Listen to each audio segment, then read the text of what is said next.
Les invito a que me acompañen para leer Juan, el Evangelio de Juan, capítulo 1, el inicio de este Evangelio. Dice en el verso 1 del capítulo 1, en el principio era el Verbo, y el Verbo era con Dios, y el Verbo era Dios. Este era en el principio con Dios. Todas las cosas por Él fueron hechas, y sin Él nada de lo que ha sido hecho fue hecho. En Él estaba la vida, era la luz de los hombres. La luz en las tinieblas resplandece, y las tinieblas no prevalecieron contra ella. Dice el 6, hubo un hombre enviado de Dios, el cual se llamaba Juan. Este vino por testimonio para que diese testimonio de la luz, a fin de que todos creyesen en él. No era él la luz, sino para que diese testimonio de la luz. Aquella luz verdadera que alumbra a todo hombre venía a este mundo. En el mundo estaba, y el mundo por él fue hecho, pero el mundo no lo conoció. A lo suyo vino, y los suyos no le recibieron. Dice el 12, mas a todos los que le recibieron, a los que creen en su nombre, les dio potestad de ser hechos hijos de Dios. Los cuales, dice el 13, no son engendrados de sangre, ni de voluntad de carne, ni de voluntad de varón, sino de Dios. Padre, te damos honra y gloria, Padre. Sí, Dios, te alabamos y bendecimos tu precioso nombre, ante el cual toda rodilla se va a doblar y toda lengua va a confesar que tú eres el Rey, el Señor. Padre, te rogamos que seas tú quien nos enseñe este día. Acabamos de leer una porción de tu palabra y hemos escuchado a través de leer esta porción, hemos escuchado tu voz. Ahora, Espíritu Santo de Dios, te rogamos que tú hagas llegar como espada de dos filos, Dios, hacia nuestro interior tu palabra, de forma, Padre, que a su tiempo dé fruto abundante, siendo hacedores de ella y no nomás oidores. Dame a mí, Señor, todo lo que necesito para poder servirte de manera eficiente, de manera eficaz, Señor, en enseñar tu palabra. Señor, es esta responsabilidad tan grande y una tarea imposible para mí si tú no me ayudas. Te ruego, Padre, por tanto, que seas conmigo, que me des unción y gracia, humildad, Padre, y habilidad para comunicar estas hermosas verdades. Te lo rogamos todo esto en el nombre de Jesús. Amén.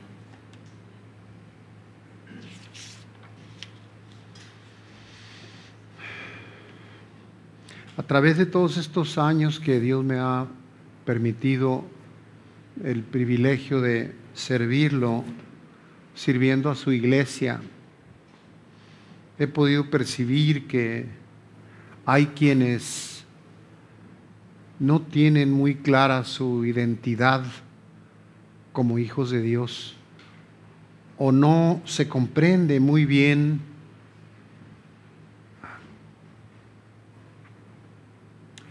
la paternidad divina. Y eso es muy importante, porque si es así, pues no podríamos realmente entender la relación que tenemos con Él y no actuaríamos de esa forma como actúa un niño con el padre. Es importante tener clara nuestra identidad. Es importante saber el significado profundo, extenso de lo que significa que Él sea nuestro Padre y que nosotros seamos sus hijos. Y bueno, creo que en el inicio de este Evangelio nos puede ayudar a entender. Vamos a basarnos principalmente en el versículo 12, pero podemos ver desde el principio de este capítulo cómo este Evangelio empieza maravillosamente describiendo la vida de Jesucristo en la eternidad, antes de que el mundo existiera. Y eso es hermoso saberlo, porque es impactante para nuestras vidas saber que aquella vida de Jesucristo al lado del Padre y el Espíritu de Dios era una vida rica, gloriosa, de infinita delicia y bienaventuranza en la presencia del Padre.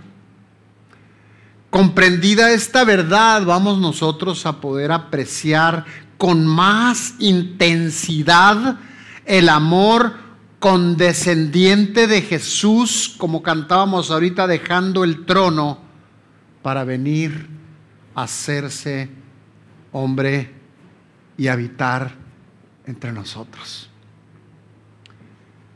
Solamente un amor como el de Dios puede llevar a una persona, en este caso a la persona de Jesucristo, a dejar el trono, a dejar esa maravillosa vida, como decíamos ahorita, de infinita delicia y bienaventuranza, ahí cerca, en la presencia del Padre.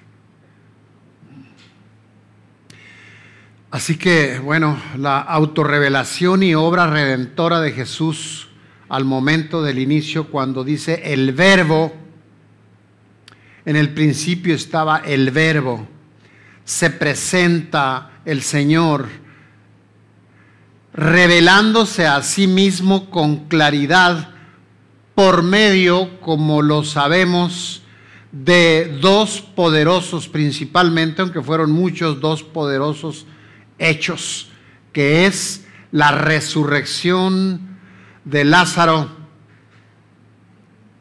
y la entrada triunfal a Jerusalén, que nos hace recordar el inicio de la Semana de Pasión. Y en segunda veremos también los resultados que se dieron a causa de su amor incondicional, incomprensible, muriendo en la cruz por nosotros los pecadores, sus enemigos. Y dice el verso 12, hablando del fruto, de los resultados de dejar el trono, de venir y convivir entre los humanos y entregarse para pagar por nuestros pecados y darnos vida, darnos libertad. Y dice, pero a todos los que le recibieron les dio, en algunas versiones dice potestad, les dio el derecho de llegar a ser hijos de Dios. Es decir, a los que creen en su nombre. Es decir, a los que creen en su nombre. Aquellos que han tenido la fe en el momento en que Dios se ha revelado y han entregado sus vidas y creen en Él y le siguen. A los que creen en su nombre. Pero a todos, repito, los que le recibieron, y quiero pensar en fe como tú y yo, a todos los que le recibieron les dio el derecho de llegar a ser hijos, de llegar a ser hijos de Dios. Pudiera decir, les dio el derecho de ser, pero dice de llegar a ser hijos de Dios. y hace una especie de aclaración enseguida al decir, es decir, a los que creen en su nombre. Así que somos nosotros engendrados primero y luego regenerados. Engendrados y luego, hago énfasis en esta palabra, regenerados. Transformados.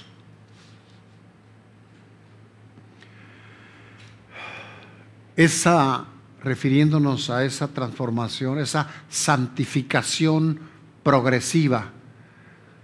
Y recordamos que la santificación en un inicio es cuando el Señor nos aparta, cuando crees, te entregas a Él en arrepentimiento, creyendo en Él y recibiendo su perdón, y entonces entregando tu vida para vivirla para Él. Y luego viene esa santificación progresiva a lo que nos estamos refiriendo en este momento, engendrados y luego regenerados. Así que empieza después,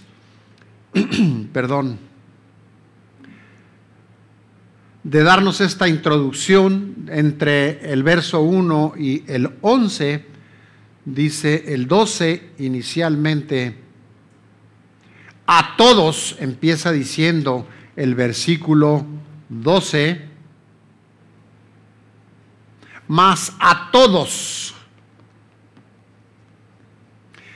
¿Qué es? ¿Cómo podemos interpretar esto? Bueno, aunque el mundo, es decir, el pueblo judío, lo leímos hace un momento, rechazó al Salvador, hubo quienes creyeron en Él.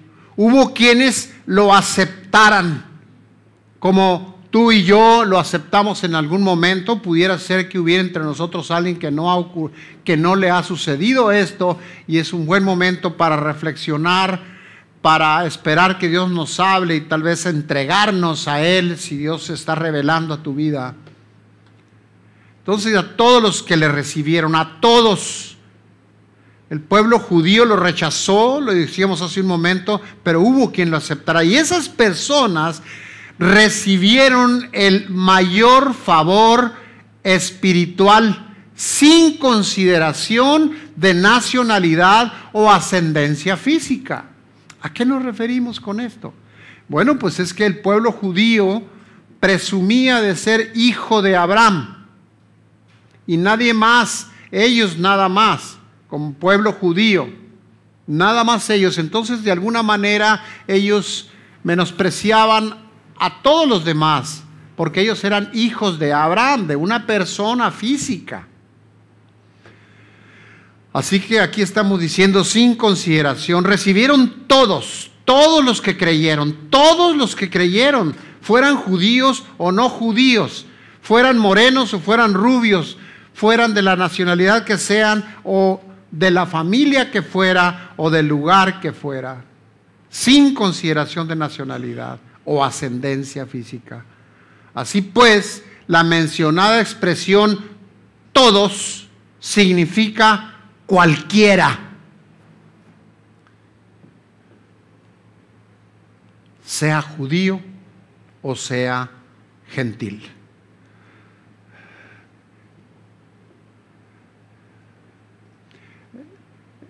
En el inciso B de ese mismo versículo dice, le recibieron, a todos los que le recibieron, es decir, a todos aquellos que lo aceptaron, a todos los que recibieron, le recibieron y reconocieron y dieron la bienvenida al Señor a sus vidas. Podemos ver en los versos que leímos hace un momento, del 5 al 11, todos los que siguen unidos a Él por medio de una fe en su nombre. A todos los que siguen unidos a Él. ¿Por qué esta expresión? Porque sabemos que hay semilla que cae en piedra. Hay otra que cae en tierra, pero luego se seca. Hay otra semilla que cae y luego vienen los pájaros y se la llevan, se la comen. Así sucede con algunas personas que pudieron en algún momento haber levantado su mano para decir sí acepto, pero realmente no hubo esa convicción, no pudieron captar la autorrevelación de Jesucristo en su vida. Por tanto, no hubo un paso que lo llevara a reconocer su pecaminosidad, la santidad de Dios y el amor de Dios mostrado en la cruz para poder pagar por esos pecados que les son revelados. Y cuando eso sucede, entonces una persona puede ser que tome la decisión emocional y decir, sí, yo lo acepto. Pero cuando no hay una convicción, no puede haber transformación. Y por eso es que algunas personas se van. Por eso algunas personas no crecen y solamente llevan una vida rutinaria de iglesia. Y no hay un crecimiento, una madurez, un desarrollo, una función dentro del cuerpo, sirviendo, creciendo, madurando, contribuyendo a la obra. Y además pudiera ser que no sucediera nada en su interior. No les duele no servir, no les duele no cambiar, no les duele no hacer su voluntad, no les duele pecar, no hay un genuino arrepentimiento. Por eso es que decimos a los que le han seguido, a los que le siguen, unidos a Él. Una persona que no ha creído verdaderamente y no ha tenido una entrega genuina, no le está siguiendo verdaderamente. Porque no hay una fe viva. ¿Por qué digo esto? Pues porque, bueno, tú dices que tienes fe, muéstrame tus obras. Y aunque sabemos que no es por obras, pero pues dime, yo sí creo. ¿Y sirves? ¿Sirves dentro del cuerpo? Pues no. ¿Amas a tus semejantes? Pues si me aman, sí, pero si no, pues... Entonces no hay una conversión genuina. No hay yo iba por este camino personal, de acuerdo a mi voluntad, a mi juicio y a mi razón, y me arrepiento, Señor, porque te has revelado a mi vida y me has mostrado mi pecaminosidad que no te agrada y te ofende, y ahora yo tomo la decisión de dar un giro, una conversión, y ahora voy por el camino de hacer tu voluntad. Pero hacer su voluntad no es venir nomás a la iglesia. Hacer su voluntad es obedecer de pasta a pasta. Y si dice amar a tus semejantes, pues es amar a tus semejantes. Y si es estar involucrado en su cuerpo, latiendo, sirviendo y recibiendo y dando, recibiendo y dando. Si es así, pues entonces sí hay una conversión genuina. Si no, yo te animo a que busques en tu corazón, porque todavía es tiempo. Mientras tengas aliento, es tiempo para decir, Señor, sabes, yo he estado viviendo una vida, pues no como tu hijo, no como parte de tu cuerpo, porque no te obedezco. Obedezco nada más lo que yo creo y vivo como yo creo. Por eso es que estamos comentando a todos los que le siguen unidos a Él por medio de una fe viva en su nombre. Esto es en su autorrevelación en la esfera de la redención.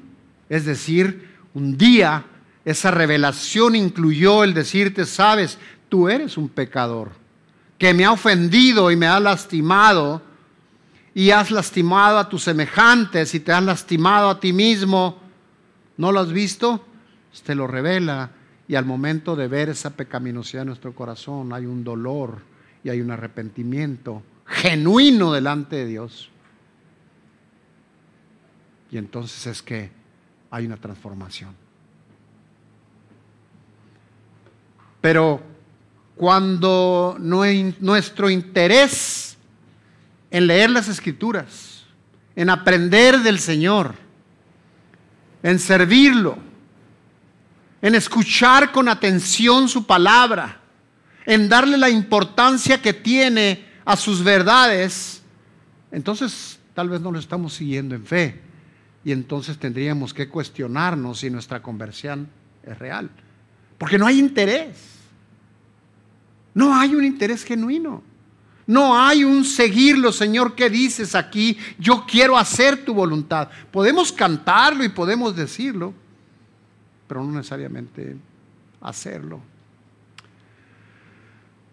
Así que es un buen tiempo de reflexión en esa autorrevelación de Dios en la esfera de la redención, decía, refiriéndonos a cómo Dios te revela su obra redentora y puedes mirar al inocente, al que fue sin mancha y sin arruga, al que estaba junto al Señor por la eternidad y un día obedece al Padre y se convierte en carne, en hombre, y habita entre nosotros y entrega su vida, su sangre por ti. Si no lo has visto, entonces no ha habido esa revelación y no podrías entonces realmente concebir un arrepentimiento genuino y por tanto un fruto de tu conversión, es decir, una transformación en tu vida.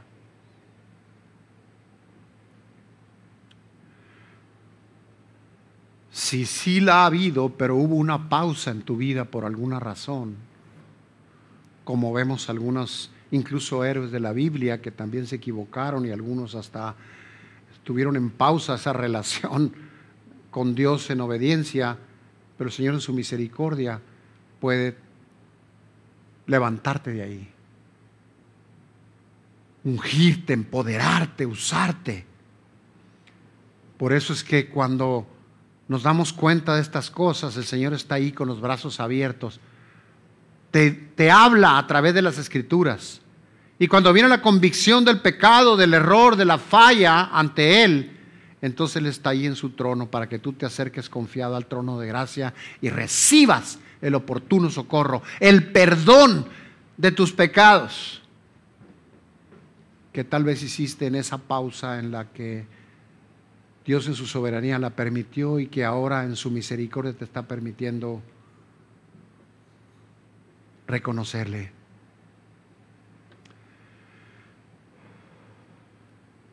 En la siguiente parte, se le recibieron a todos los que le recibieron, dice, estamos en el verso 12, a todos los que,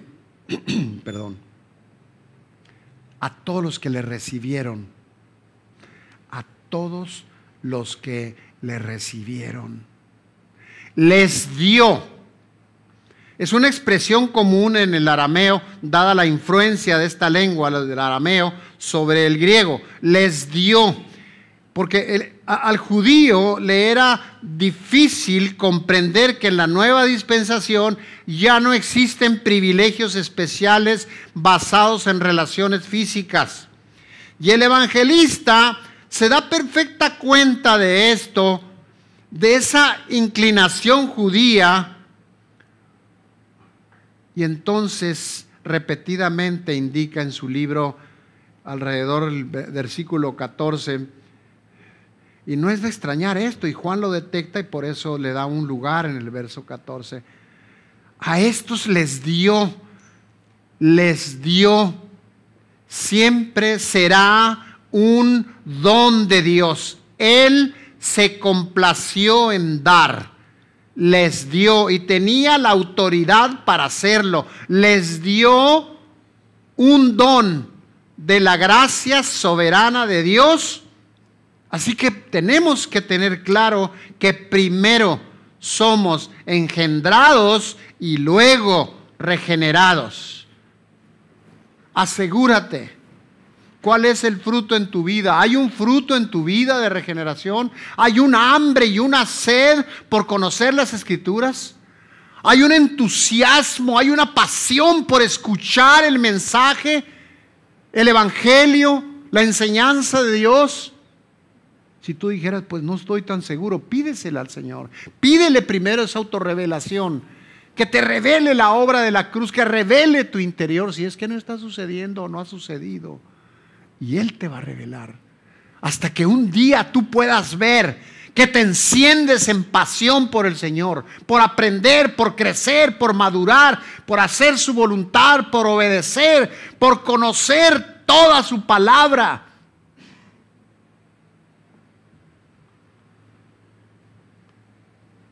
Así que, amigos, hermanos,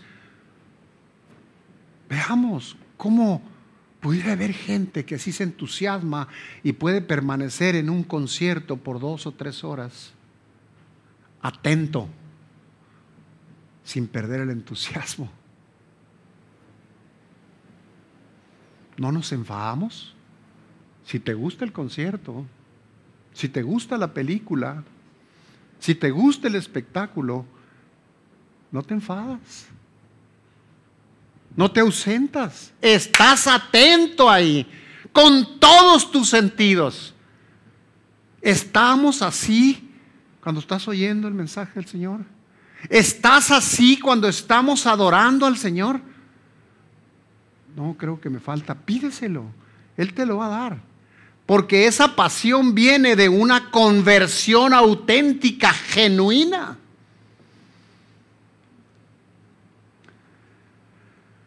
Así que es por gracia. A estos les dio, siempre repito, será un don de la gracia soberana de Dios. Les dio, por eso digo, somos engendrados y luego regenerados. ¿Qué les dio?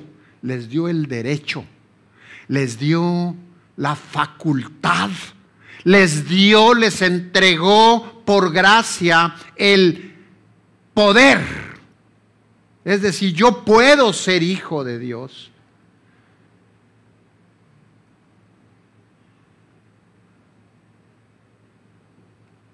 Por cuanto le diste autoridad, dice su palabra, sobre todo ser humano. Repito, por cuanto le diste, Padre Celestial, a tu Hijo, por cuanto le diste autoridad sobre todo ser humano para que dé vida. ¿Por qué vida? Sí, hay una vida que es física y Él te la regaló también y es un don, pero también vida espiritual, porque la paga del pecado es muerte y estábamos muertos en nuestros delitos y pecados, muertos espiritualmente. Pero Él recibió del Padre la autoridad sobre todo ser humano para dar vida eterna a todos los que tú le has dado. ¿Eres tú uno de los que el Padre le dio al Hijo? Ve el fruto en tu vida, hermano.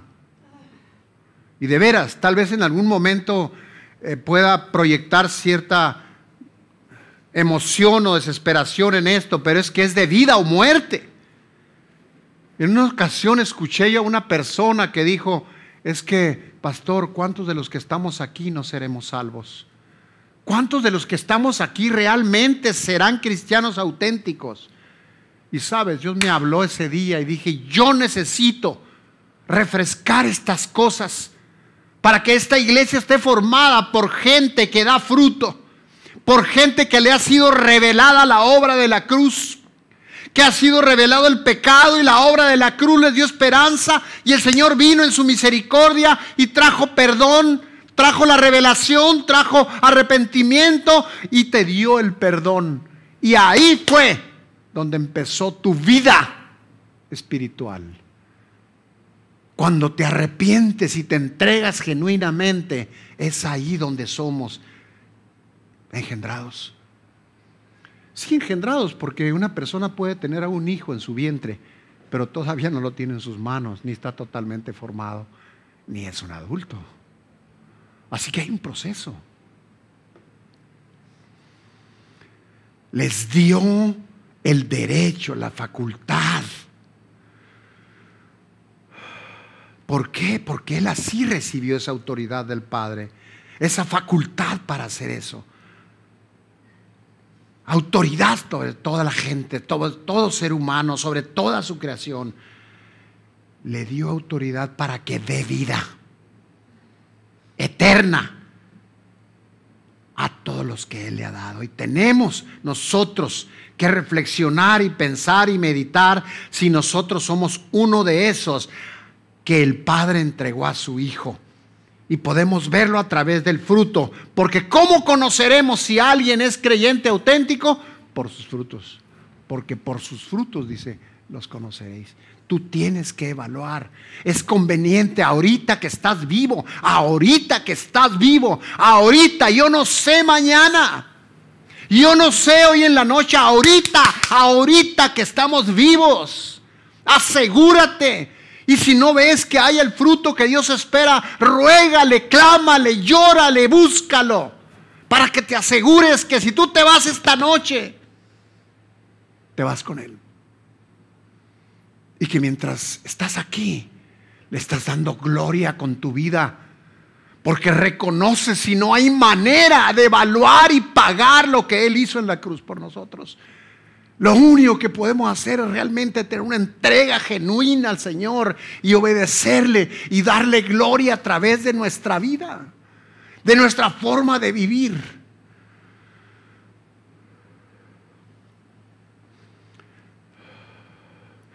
Les dio el derecho, ¿de qué?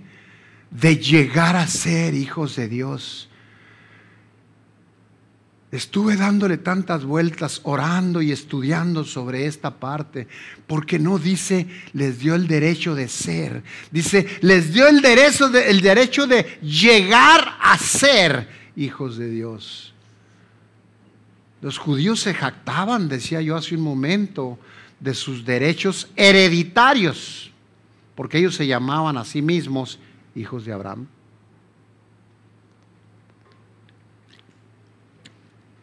Es como si ahorita viniera alguien conmigo y me dijera, no, pues yo soy creyente y yo soy hijo de Dios. Dios es mi Padre. ¿Por qué lo dices? No, pues porque mi papá es creyente. Pues sí, pero lo hemos dicho otras veces, el Señor no tiene nietos, tiene solo hijos. Habrá entonces que entregarnos verdaderamente a Él. Si tu Padre se entregó, qué bueno. ¿Quieres que tus hijos sean verdaderos creyentes que dan fruto? Llévalos por el camino para que llegado el momento ellos se entreguen al Señor. Asegúrate de eso. Tú no lo puedes hacer, pero puedes modelar, puedes enseñar, puedes guiar, interceder y esperar en fe que el Señor haga la obra. ¿Qué les dio? El derecho de llegar a ser hijos de Dios.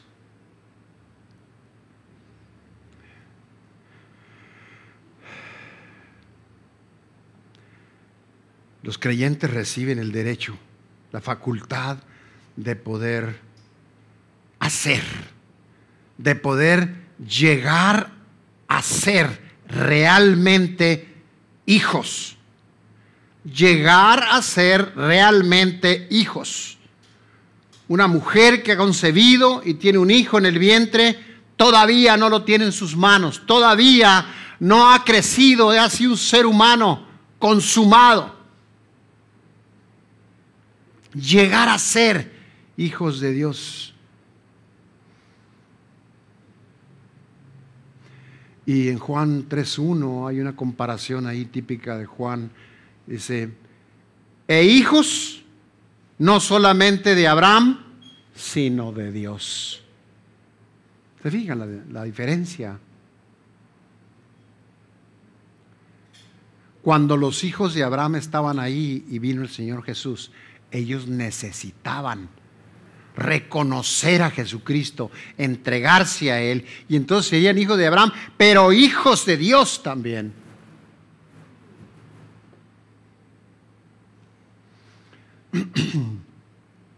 ¿Cómo podemos interpretar el que los creyentes lleguen a ser hijos de Dios. Podemos hacer la pregunta, decir, ¿acaso no es cierto que son hijos de Dios en cuanto aceptan conscientemente a Jesucristo? Así que no se debe leer. Mas a todos los que le aceptaron, les había dado previamente el derecho de llegar a ser hijos de Dios. Porque de otra manera, pues, no lo habrían aceptado entonces. Así que cuando alguien acepta a Jesucristo, escucha, atiende, recuerda cómo fue tu conversión. Cuando alguien acepta a Jesucristo, al instante recibe el derecho de llegar a ser hijo de Dios, como lo leímos en la palabra ahorita. Y tampoco se puede hallar una solución a esta pregunta debilitando el sentido del verbo llegar a ser, como si simplemente se tratara de ser llamado o tenerse uno mismo como hijo de Dios. ¿Por qué? Porque yo lo digo, porque yo me imagino. Somos primero engendrados y luego regenerados. Es un punto tan importante, hermanos, porque a lo mejor te parece exagerada la frase, pero esto es, el entender esto o no, es de vida o muerte. ¿Cómo nos sentiríamos al momento de llegar a su presencia y que nos diga, no te conozco? Señor, pero yo iba a la iglesia, yo leía, Señor, yo levantaba mis manos y alababa, a veces hasta danzaba, Señor. Aléjate de mí, no te conozco. Qué sorpresa tan tremenda. ¿Por qué? Porque es necesario asegurarte. Mira el fruto en tu vida. Mira la verdadera pasión, si la hay o hay a medias. Si hay verdaderamente una entrega genuina al Señor, que te enciende en pasión, que te produce sed y hambre de Él, de su palabra, de adorarle, de obedecerle. Si la respuesta es, pues más o menos, pues entonces se podrá ser más o menos hijo de Dios. Podría decir alguien, es que sabes que a mí se me hace que esta señora medio engendró un muchachito. Está medio embarazada. No, hermano, no es así.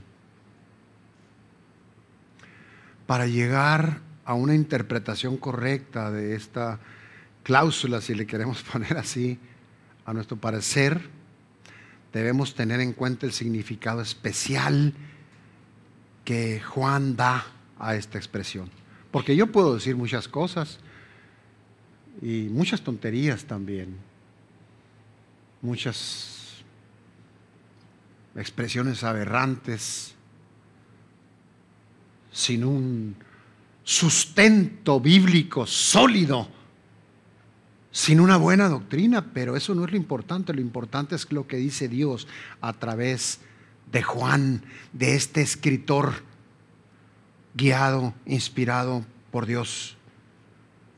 ¿Qué fue lo que les dio? El derecho ¿de qué? De llegar a ser hijos de Dios, hijos de Dios.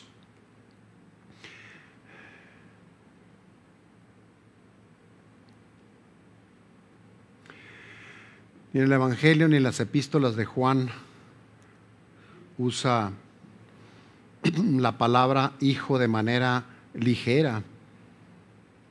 Se llega a ser hijo, vamos a llamarle, engendrado por adopción, pero hijo de Dios se llega a ser finalmente a través de la regeneración, de la transformación, de esa santificación progresiva. Después de haber habido la santificación, de haber sido apartados al momento de entregarnos, apartados para Él, sigue de ahí ese proceso de santificación. ¿Cómo te ves a ti mismo? ¿Cómo sientes que Dios te dice? ¿Realmente has sido transformado? ¿Sientes que sigues avanzando, progresando, prosperando en ese proceso de santificación que te lleva a ser ese hombre o mujer que sigue el modelo de Jesucristo y que cuando falla le duele, te cala y vienes quebrantado en arrepentimiento, dispuesto a pedirle que te encienda en pasión, que te haga obediente, dependiente, sujeto a su voluntad? ¿O vivimos la vida como consideramos mejor, para ponerlo suave, de acuerdo a nuestra voluntad y no a la de Él? Me duele pensar que sirviéndole al Señor como pastor en este lugar pudiera haber entre nosotros alguien que no está seguro que sea hijo de Dios, o que crea que es hijo de Dios y no ha entendido cómo es esa paternidad, ni cuál es su responsabilidad como hijo y los derechos como hijo para poder acercarse al Padre confiado. Y siguen luchando solos con sus fuerzas, porque no han entendido la paternidad divina y no han venido con Él para decirle: papito, aquí estoy, te necesito tanto. Yo quiero ser como tu hijo, ayúdame porque no he podido. Porque no hay esa relación, no se ha comprendido esa paternidad.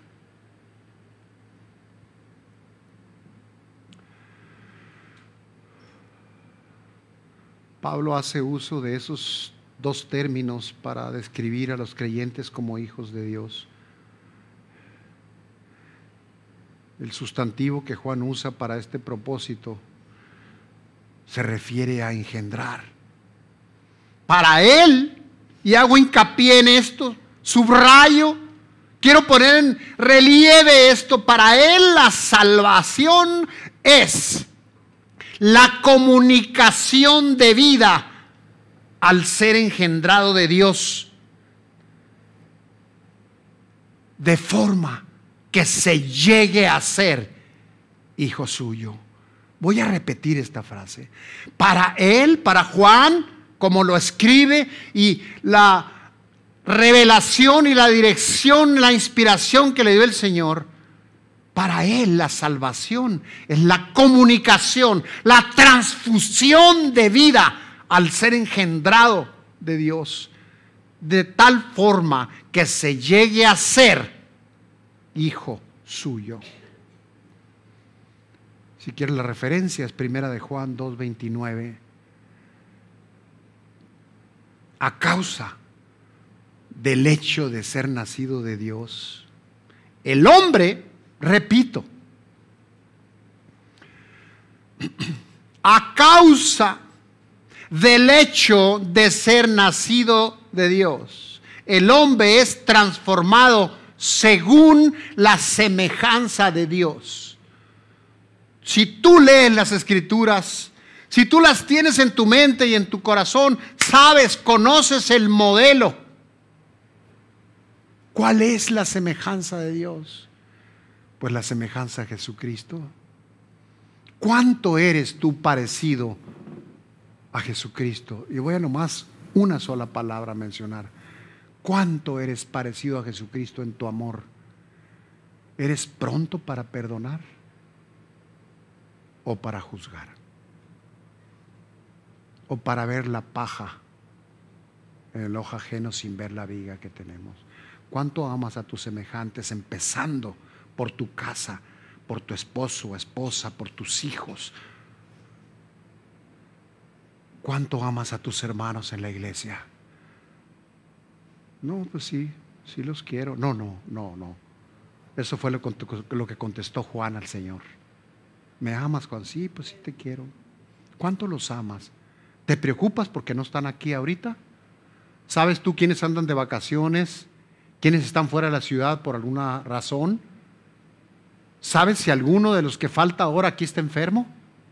o está pasando por alguna situación difícil en la que ni siquiera pueda moverse para venir aquí. ¿Cuánto los amas? ¿Quieres saber qué tanto se apega tu comportamiento, tu conducta, tu vida, tu forma de vivir a la de Jesucristo? Fíjate cuánto amas, cuánto estás dispuesto a sacrificar por amar a tus semejantes, a tu familia de sangre y a tu familia espiritual. ¿Cuánto estás dispuesto a dar? Decía la Teresa de Calcuta que el amar es hasta que te duela. Si no te duele, no estás amando. Estás haciendo una actividad, pero amando no.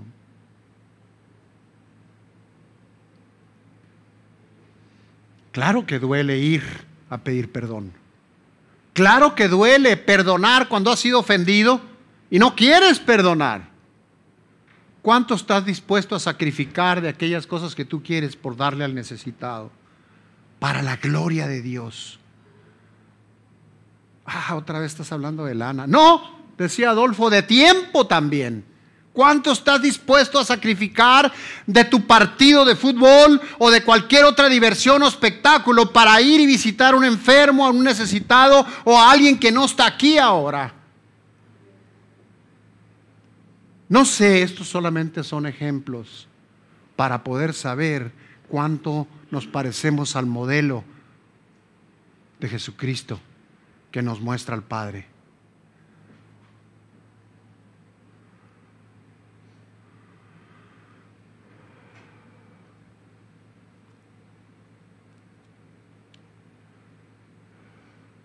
A causa, repito, del hecho de ser nacido de Dios, el hombre es transformado según la semejanza de Dios. Puesto que Dios es amor, el ser nacido de Dios se manifiesta o da como fruto el amar a tus semejantes, a tu familia de sangre, a tus hermanos, a tu familia espiritual. Juan, por tanto, se refiere al amor considerándolo como la gran característica del cristiano. Se refiere al amor considerándolo como la gran característica del cristiano. ¿Es esta característica tuya? El amor es luz, pero el odio es oscuridad. Y el que odia anda en tinieblas, lo podemos ver en primera de Juan 2. ¿Tienes algún rencor en tu corazón por alguien que te ofendió, que te falló, que te insultó, que te abandonó, que te hizo algún mal? ¿Hay resentimientos, odios, rencores? No, pues no, rencor, así rencor, no hay cierta animadversión. Se oye muy bonito, hermanito, se oye muy elegante, pero hay rechazo. Y ese es un reflejo de que en tu corazón no hay necesariamente ese amor que Dios nos mostró yendo a la cruz a pagar por nuestros pecados. ¿Estás tú dispuesto a morir al yo para perdonar al que te ofendió, al que te lastimó?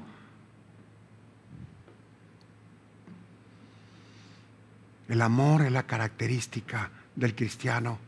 El odio, el rencor, el resentimiento es oscuridad. Y andamos en tinieblas si es así. El amor que se requiere de nosotros como creyentes, como hijos auténticos de Dios, es una naturaleza abnegada. ¿Qué contraste con el odio y el rencor y el resentimiento? Una actitud abnegada. No, hermano, pues es que tú no sabes lo que me hicieron. Y no nomás una vez, muchas, por días, por meses, por años. Yo sufrí a causa de, y me hicieron. Sí, lo entiendo. Pero nosotros también le hicimos al Señor y Él estuvo dispuesto y sigue estando dispuesto a perdonarnos. Y Él quiere que así como Él te perdonó, tú también extiendas esa gracia y ese perdón a aquellos. Si no, pues entonces, ¿cómo sería una característica de un hijo de Dios a la semejanza de Jesucristo si no queremos perdonar? Sí, se requiere una naturaleza abnegada. Pero la transformación aunque empieza con un acto instantáneo de Dios, dándote de gracia el don,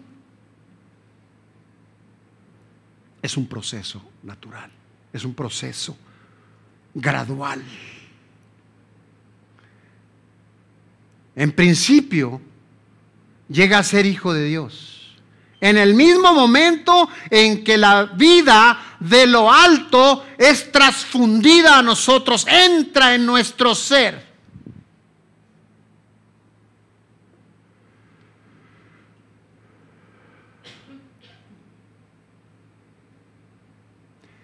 Sí, se llega a ser hijo de Dios en ese momento en el que tú veniste en arrepentimiento. Y el Señor viene a ti y te transfunde vida, te da vida de lo alto a tu alma. Por eso decía el ejemplo de cómo a la hora de la concepción inicia la vida humana, pero necesita un desarrollo, una evolución para ser hombre. Yo te pregunto a ti, si tú sientes que estás en este proceso, pero evalúalo, ve los frutos. No nomás, no, pues yo creo que sí, no, ve los frutos. ¿Cuánto amas? A mis semejantes, sí a tus semejantes, pero también al Señor y al cuerpo de Cristo. No, pues yo creo que sí, pues yo voy a la iglesia. Sí, pero espérame. ¿Cuánto estás dispuesto a morir al yo? Como murió Jesucristo en la cruz, por entregarte a servirlo, a obedecerle, a servir al cuerpo de Cristo, a latir, como decía hace un momento, a latir ahí, recibiendo bendición del cuerpo de Cristo, de Dios a través del cuerpo de Cristo, y dando. ¿Cuánto das tú? Y no me refiero a dinero, porque el que es dueño del oro y de la plata es Él, y Él es el proveedor. No me refiero a eso. ¿Cuánto das de tu vida? ¿Cuánto estás dispuesto a negarte a ti mismo para darte al cuerpo de Cristo, para darte al Señor, para darte a tu familia, para darte a tu esposa, a tu esposo, a tus hijos, para darte? Si tú le pides al Señor que te revele, Él te va a decir si estás viviendo para Él o estás viviendo para ti. Vivir para Él es llevar una vida cristocéntrica, pero vivir para ti es vivir una vida egocéntrica. Y eso es algo que no necesariamente le da gloria a Dios.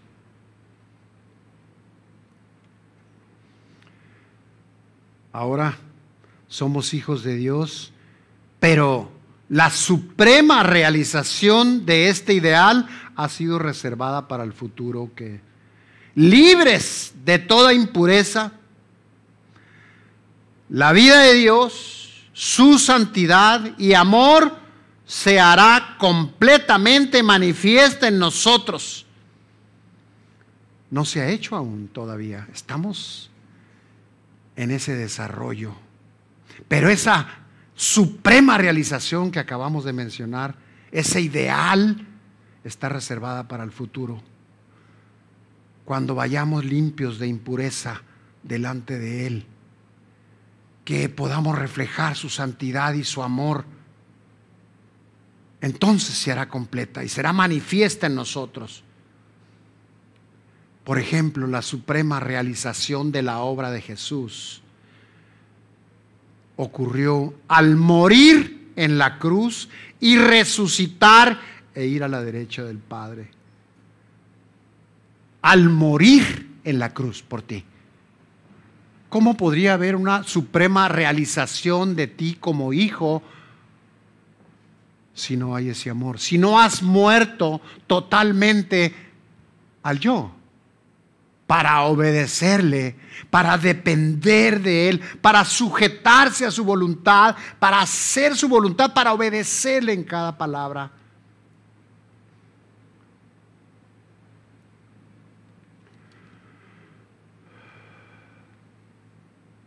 Al entender esto, hermanos, será claro pues lo que dice en Juan 1:12. Les dio derecho de llegar a ser hijos de Dios. Esta explicación Parece recordar con la propia enseñanza de Juan y teniendo presente que somos engendrados y luego regenerados. Pero voy a leer este verso para concluir. Muy amados, yo te suplico, hermano, que escuches y que escuches con mucha atención, porque es tu vida la que está en juego, es tu salvación, es tu relación con Dios. Muy amados, ahora somos hijos de Dios, dice en Juan 3, 2 y 3. Ahora somos hijos de Dios, dice enseguida, y aún no se ha manifestado lo que hemos de ser. Pero sabemos que cuando Él se manifieste, seremos semejantes a Él, porque le veremos tal y como Él es. Y todo aquel que tiene esta esperanza en Él se purifica a sí mismo, así como Él es puro. Y si Él se va a llevar a una iglesia sin mancha y sin arruga y viniera en este momento, la pregunta es, ¿quiénes nos iremos con Él y quién no?